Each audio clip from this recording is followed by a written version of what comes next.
President. The senator from Hawaii. Thank you, Mr. President. This week is Missing and Murdered.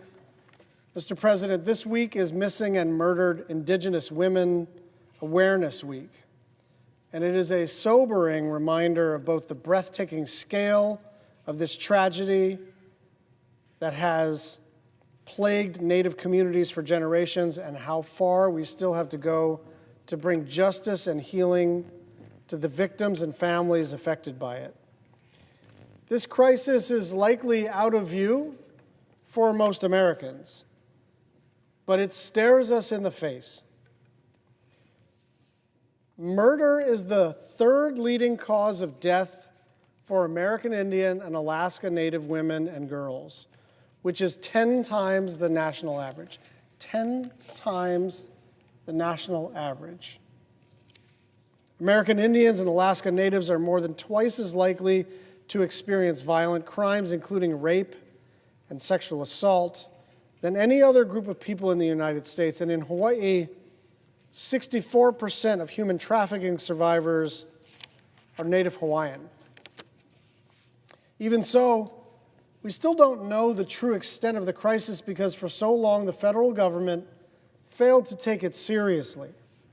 It was more convenient to pretend as if it didn't exist than to dedicate federal resources to investigating the crimes and prosecuting those responsible.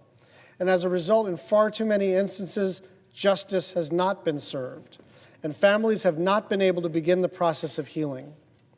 To experience the tragedy of a loved one gone or a neighbor suddenly found dead is horrific in and of itself. But worse, these communities often have to shoulder the burden of finding answers all by themselves while they're grieving. Were that to happen anywhere else or to anyone else, we would be rightly outraged.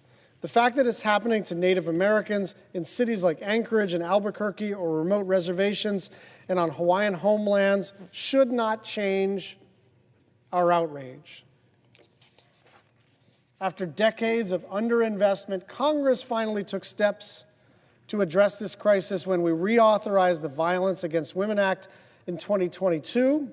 As chair of the Senate Committee on Indian Affairs at the time, I was proud to work with Native leaders and advocates, and especially my good friend, the vice chair at the time, Lisa Murkowski, to restore tribal jurisdiction for certain violent crimes and increase federal resources to keep Native families safe.